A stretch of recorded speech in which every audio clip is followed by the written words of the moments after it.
Muy buenas a todos, bienvenidos una semana más a las noticias taurinas de Tauromaquia España. Y esta semana viene cargada de actualidad, así que vamos a ello. Tras la impactante cogida sufrida el pasado domingo de Ramos en la Plaza de Toros de las Ventas, el joven torero Cristian Pérez ya se prepara para volver al ruedo. Aquel percance que conmocionó a la afición madrileña por su gran violencia no ha logrado frenar el espíritu del torero manchego, que desde el hospital ha mostrado una actitud firme, agradecida y valiente. Lejos de venirse abajo, Pérez ha asegurado que este tipo de situaciones forman parte de su profesión y de su vocación. En sus propias palabras, considera que él ha vuelto a nacer y agradece que dentro de la gravedad del momento las consecuencias no hayan sido mayores. Su fe y determinación han sido claves para afrontar este duro proceso. Como muestra de apoyo y reconocimiento, la empresa Plaza 1 ha confirmado la participación en la corrida del próximo 21 de junio en las ventas. Este festejo será especialmente significativo, ya que se celebrará tras la finalización de la Feria de San Isidro y la Corrida de la Beneficencia, dos de los eventos más importantes del calendario taurino. Este regreso no solo marca su recuperación física, sino también un acto de reivindicación personal y profesional. Cristian Pérez volverá al mismo escenario donde sufrió la acogida, decidido a demostrar que la pasión por el toreo y el valor puede imponerse al miedo. Su vuelta a las ventas se representa así como un momento cargado de simbolismo. El de un torero que tras enfrentarse a uno de los momentos más duros de su carrera, regresa con más fuerza, dispuesto a seguir dejando su huella en el mundo del toreo. Ahora vamos con una noticia bastante esperanzadora desde el campo bravo. Dentro de la cabaña brava española ha habido hierros que, aunque desaparecieron de los carteles, nunca dejaron de estar presentes en la memoria del buen aficionado. Fueron ganaderías que por su personalidad y peso en la historia siguieron latiendo incluso en la sombra.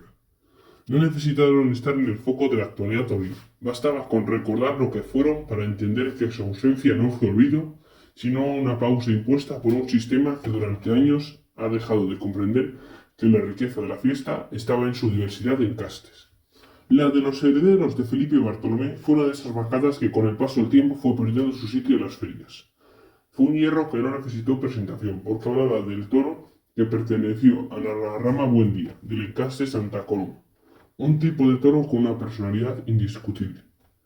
Aquel toro que durante décadas sostuvo a la fiesta desde la exigencia, que forjó a los figuras y midió a los toreros. Pero el sistema cambió y la ganadería, pese a conservar intacta su raíz, quedó fuera del foco de la actualidad. No por falta de casta, sino por exceso de verdad. El silencio se instaló durante años. Mientras otras divisas del mismo tronco genético encontraban acomodo o se adaptaban, esta vacada optó por lo más difícil, mantenerse fiel. En Mojón Blanco, en la campiña de Lebrija, siguió vivo un encaste criado no por nostalgia, sino por convicción. Allí, lejos del ruido del mercado taurino, el campo siguió hablando hasta llegar hasta ese momento. Su historia ya venía de lejos. En 1932, Felipe Bartolomé y José Buendía compraron a partes iguales el ganado de Santa Coloma. Joaquín Buendía, con apenas 25 años, asumió la dirección de ambos proyectos. Lo que vino después fue historia del toreo, décadas de bravura, personalidad y una forma de investir única. Tras la muerte de Bartolomé en el 59 del siglo pasado, Joaquín mantuvo rumbo con la ayuda de José Luis Bartolomé. Con el paso del tiempo, nuevas manos tomaron su relevo, pero mantuvieron la misma idea. La tinta siguió siendo la base del proyecto, el punto de partida de todo. Recuperar el sitio perdido no se hizo con palabras, sino con hechos, y en Mojón Blanco hubo toros para demostrarlo. Animales armónicos fieles a las capas clásicas y con una expresión muy cercana a la de sus orígenes. Porque lo difícil no fue volver, sino cómo hacerlo sin traicionar su origen. Y esta ganadería lo consiguió, paso a paso, sin atajos. En un tiempo dominado por lo inmediato, mantener una vacada así fue un acto de resistencia, pero también de fe. Fe en el toro y en su historia, y en una afición que, cuando se encontró con la verdad, supo reconocerla. Ahora vamos con un pequeño resumen de uno de los días de la Feria de Arles. La mañana del sábado de la Feria de Pascua, el Coliseo de Arles discurrió con dinamismo y frescura, marcada por el buen juego de la novedad de picadores de Junet, que permitió el lucimiento de los jóvenes espadas en un festejo ágil y entretenido. Se encargó de abrir el turno Hugo Masía, que dejó desde el capote una impronta de firmeza y buen concepto, refiriendo a su oponente con verónicas templadas y bien asentados llevándolo cosido a la tela. Con la muleta, Masía construyó una faena muy ligada, alternando ambas manos con naturalidad, destacando por la continuidad de los muletazos y el sentido del ritmo. Se perfiló con decisión y dejó una estocada eficaz, en buen sitio que proporcionó el corte de dos orejas y sólidos hombros. Ian Bermejo mostró una actitud serena y estructurada desde los primeros compases con el capote, temblando las embestidas de un general con variedad de comportamientos. Ya en la muleta supo entender los tiempos del animal, construyendo una faena de menos a más, basada en el aplomo y la colocación. La estocada, aunque no rotunda, resultó suficiente para que pasara una oreja tras el mérito. El turno de Mostil llegó con un ejemplar noble al que recibió con soltura capotera, destacando por su facilidad para conectar con los tendidos. En la muleta el novillero se mostró desenvuelto, toreando con limpieza y sin enganchones, aprovechando la dulzura de la embestida del animal. Mató con solvencia, dejando una estocada bien colocada que le permitió cortar un trofeo. La actuación más completa y de mayor calado artístico la llevó la firma de Arias Samper. Desde el saludo capotero envideció variedad y gusto, combinando lances con personalidad. Con la muleta su labor fue la más profunda de la mañana, templado, asentado y con un gran sentido de ritmo, y rebanó tandas de gran expresión, especialmente por el pitón derecho. Supo exprimir la buena condición de su novillo, que ofreció embestidas francas. Sin embargo, al entrar a matar, la espada no cayó en buen sitio y terminó con varios intentos de descan y lo que enfrió la petición y le previó de un primo mayor. Se encargó de una vuelta al ruedo tras una de las faenas más destacadas. Matías Sauvarie dejó patente su entrega desde el capote, intentando siempre lucirse ante un novillo que ofreció opciones. En la muleta consiguió algunos pasajes de mérito, con muletazos de buen trazo, aunque sin terminar de redondear la faena fue ovacionado. Se encargó de cerrar la tarde Lisares, que mostró disposición pero sin lograr acoplarse plenamente a su oponente. Su actuación, aunque entonada en algunos momentos, careció de continuidad y peso, finalmente siendo silenciado. En conjunto, la novedad que destacó por un buen juego del ganado y por el nivel mostrado por varios de los actuantes, con especial mención a Masía por su rotundidad en los trofeos y Arias Samper por la dimensión artística de su actuación. Esa misma tarde de sábado, en la Feria de Pascua, se había trifado un paseillo para José María Manzanares, Alejandro Talavante y Marco Pérez, quienes se disponían a enfrentarse al encierro de Garcigrande. Desde el primer instante se intuía una función de matices, marcada por la diversidad de comportamientos de los ejemplares. Abrió plaza José María Manzanares con un estado que salió algo frío y sin entrega inicial en el capote. El alicantino lo fue metiendo en los vuelos, con laces templados y ganando el terreno poco a poco hasta poder fijarlo. En el tercio de varas el toro acudió con prontitud y empuje, medido, dejando un puyazo bien colocado en lo alto del morrillo, sin un castigo excesivo, lo que permitió que llegara con la movilidad a la faena. Y en la muleta, Manzanares planteó una obra de mano baja y trazo largo, especialmente por sobre el pitón derecho, rematado con naturales de gran expresión.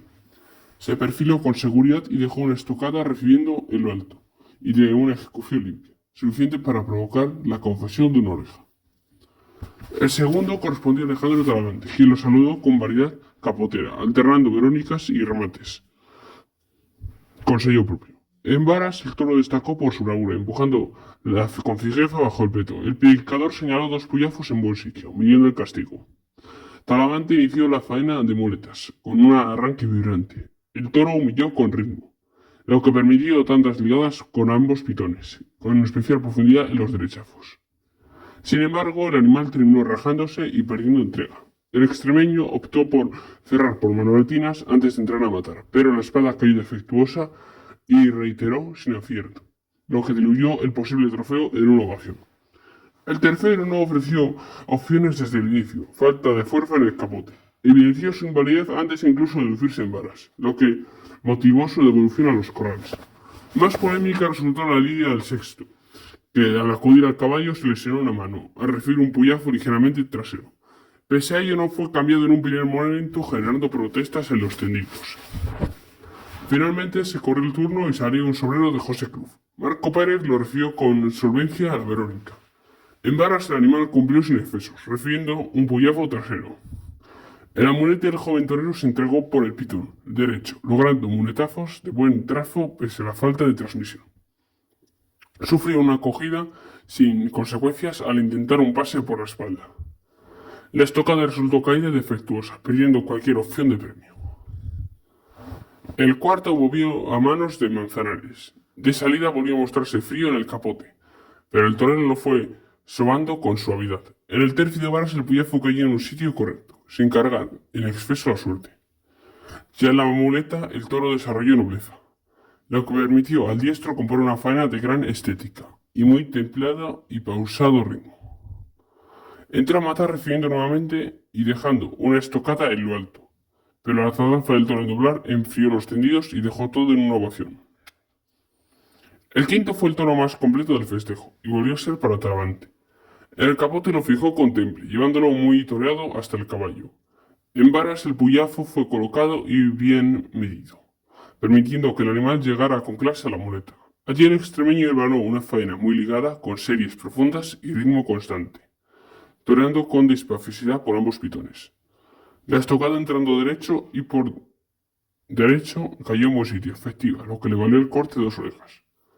Cerró un sombrero de Blomor muy serio pero deslucido. El capote apenas permitió el lucimiento, mostrando ya falta de clase. En varas el castigo resultó desordenado, y con un puyazo mal colocado sin empuje del animal. En la muleta su escaso recorrido y la falta de fuerza y la nula humillación impidieron cualquier lucimiento. Marco Pérez optó por averbiar con criterio. La estocada, sin embargo, volvió a ser defectuosa, quedando todo en silencio.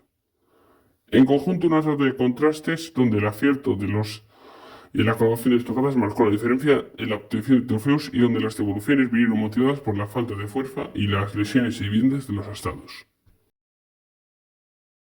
La mañana del domingo de Resurrección en Arles comenzó con una novillada con picadores dentro de la Feria de Pascua, con utreros de Alian y Frederic Tardieu hermanos, Blomor, Viux Sulugase, San Sebastián y Taurelle para Nino Julián, Mario Bilao y Víctor.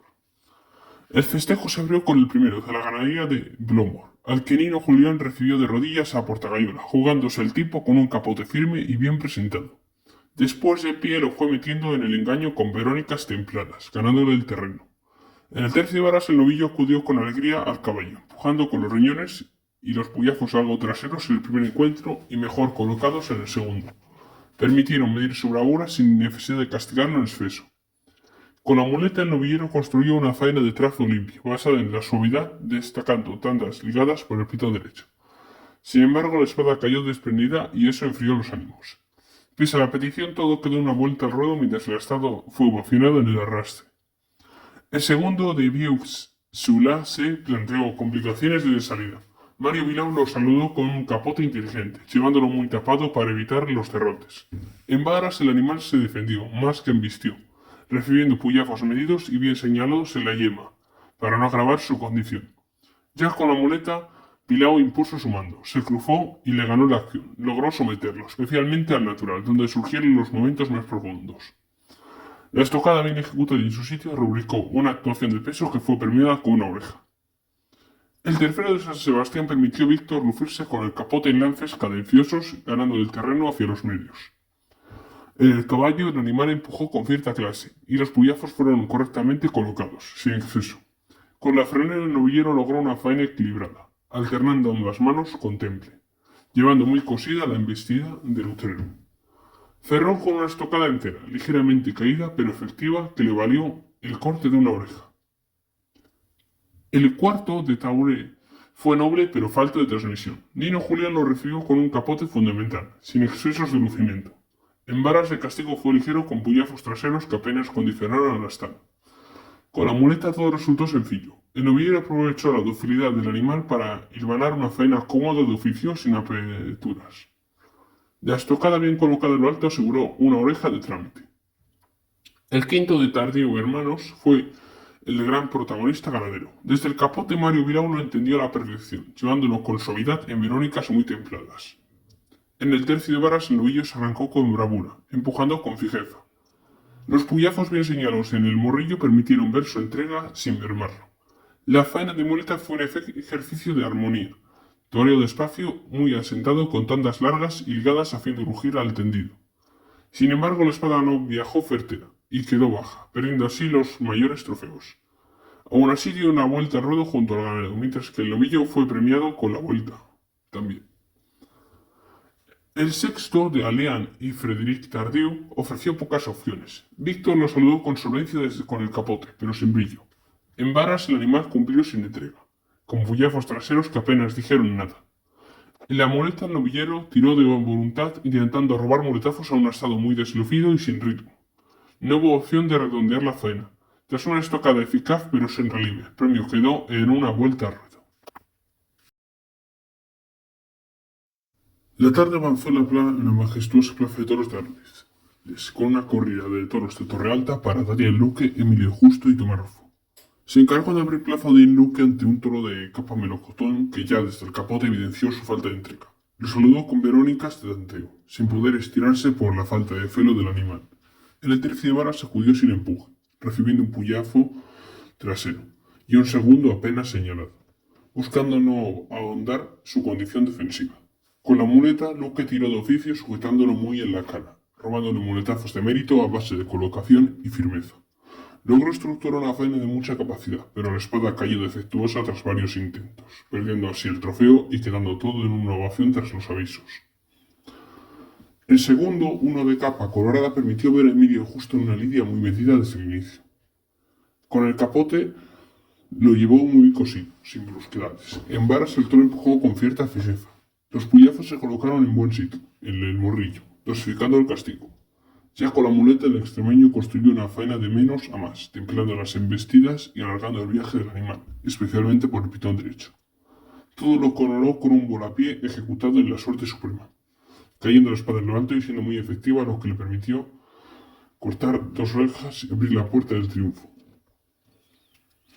El tercero, también colocado, pero más serio de pitones, tuvo un inicio prometedor. Tomás Rufo lo recibió con un capote firme, ganándole el terreno. En el caballo se empleó con fuerza, empujando con los riñones. Los puyazos bien colocados marcaron su bravura.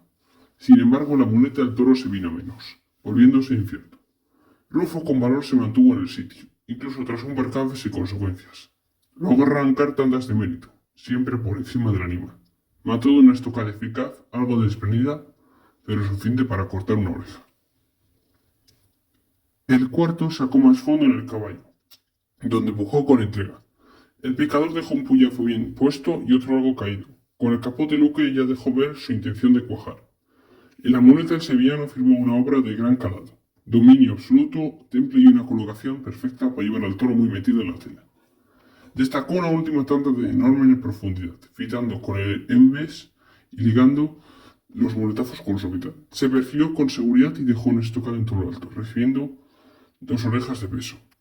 El quinto de choras bajas no permitió el lucimiento. Emilio Justo lo recibió con una corrección capotera, pero pronto se vio que el animal no se sostenía.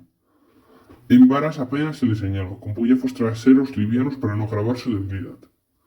El amuleto del toro perdió las manos repetidamente, desluciendo cualquier intento. No hubo devolución a pesar de la fuerza, ya que se mantuvo en pie lo suficiente para completar la lidia, aunque sin opciones de triunfo. El último, un jabonero sucio, fue el más completo del encierro. Tomás Rufo lo saludó con capote templado llevándolo hacia los medios. En el tercio de varas sacudió con alegría al caballo, empujando con bravura. Los puyazos bien colocados en su sitio reglamentario midieron su empuje, sin restarle opciones. La faena de muleta comenzó por abajo, sometiendo al animal y alcanzó sus mejores momentos en dos tandas con la derecha y una en el natural de gran profundidad. Aunque la intensidad bajó en el tramo final, cerró en cercanías con manoletinas ajustadas. La estocada algo caída, pero efectiva, le valió una oreja que le permitió salir a hombros junto con Luque. La corrida de toros del domingo de resurrección en la Plaza de Toros de las Ventas fue una corrida de toros de Martín Lorca, que tuvo que ser remendada con uno de Escribano Martín el tercero. En líneas generales seria y bien presentada, para Curro Díaz, Rafael Serna y Diego San Román. Se encargó de abrir plaza a Curro Díaz con un ejemplar de buena lámina, que ya en el capote permitió ver verónicas templadas por el pitón izquierdo, llevándolo largo aunque el animal apuntaba creencias de manso. En varas acudió con cierta desgana, recibiendo un puyazo medido, algo trasero y sin emplearse en exceso. Con la muleta el torero buscó el natural, dejando pasajes sueltos de calidad, más que series ligadas, mientras que por el derecho logró momentos de trazo limpio. La suerte suprema quedó deslucida con una estocada defectuosa, necesitando descabellar, lo que enfrió cualquier opción de premio. El segundo, lidiado por Rafa Serna, fue más fino de chulas y evidenció debilidad desde la salida. En el capote apenas se pudo lucir más allá de los lances de tanteo. En varas recibió un castigo ligero, colocando en zona trasera para no quebrantarlo del todo, aunque ya acusaba falta de empuje. En la muleta llegó muy venida menos. El torero intentó componer la figura y llevarlo con suavidad, pero el animal se caía en mitad del muleta. A la hora de matar, el toro se defendió, obligando a pinchazos y posterior descabello. El tercero de Escribano Martín fue devuelto por falta evidente de fuerzas, una decisión tomada tras evidenciarse su incapacidad en el trefio de banderillas, donde el animal no se sostenía en pie. Corrió toro Diego San Román que se sentó al sobreo previsto como sexto, un toro fuerte pero de escaso castigo en varas, con un puyazo apenas señalado y en sitio. En el capote lo manejó con solvencia, ya la muleta inició los pases cambiados por la espalda, de que ligó tandas de gran mérito, especialmente al natural, aguantando las embestidas más descompuestas. Se volcó en las cercanías, pero la espada no entró con acierto, recurriendo al descabello tras dos avisos. El cuarto devolvió el protagonismo a Curro Díaz. En el capote lo llevó con suavidad, ganándole el terreno. En varas cumplió con un puyazo bien colocado en el morrillo, arrancándose con cierta alegría. La faena de muleta tuvo mayor continuidad, especialmente por el pitón derecho, donde el toreo logró series ligadas y de buen gusto. Al natural el toro ya se venía abajo. Remató con una estocada algo tendida, suficiente pero no fulminante, lo que dejó todo en una vuelta al ruedo pese a la fuerte petición de la afición. El quinto, para Rafa Serna, destacó por su empuje en el caballo, donde tomó dos varas apretando con los puyazos en buena colocación, castigado con mayor intensidad. En el capote se defendió con ingenio. Ya en la muleta el torero logró tandas derechistas de buen corte, aunque con enganchones fruto de la exigencia del animal. Fue una labor irregular que cerró con media estocada efectiva, sin opción de trofeos.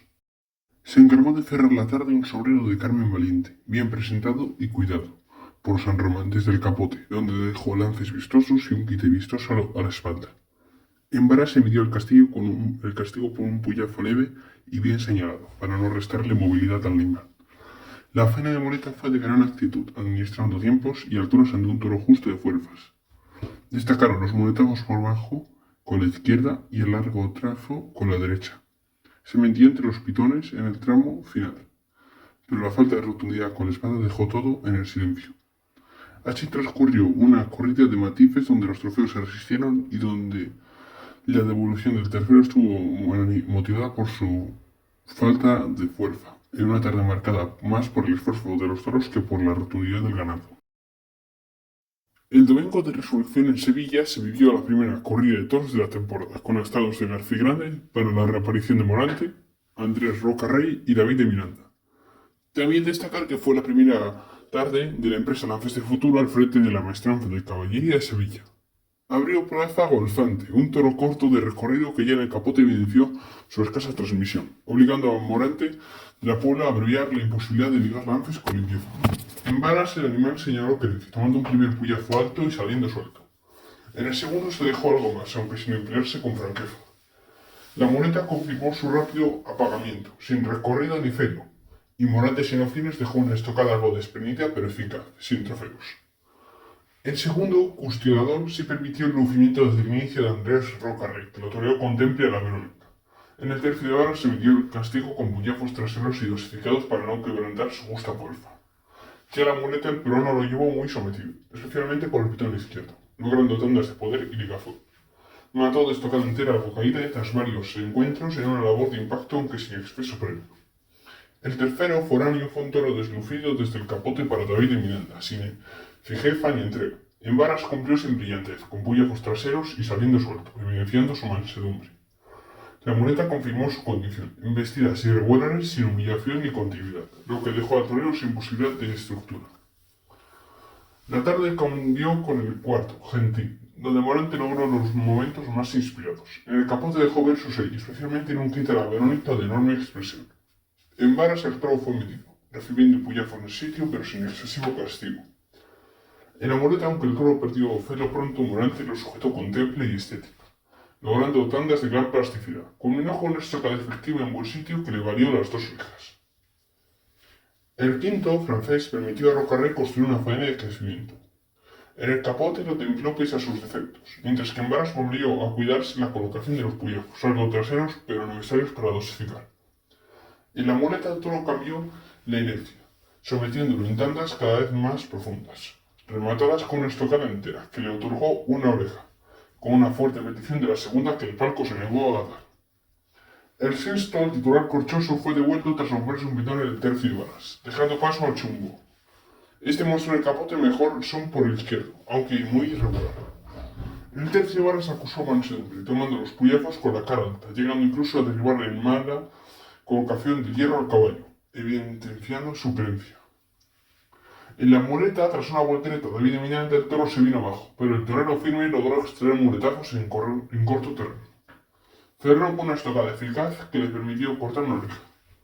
Ha sido una tarde marcada por la irregularidad del ganado, el arte durante en su segundo turno, la firmeza de Rocarrey y David de Miranda. Hasta aquí las noticias taurinas de la semana. Si es así, dejadme vuestro like, suscribiros y nos vemos en el siguiente vídeo. Un saludo a todos.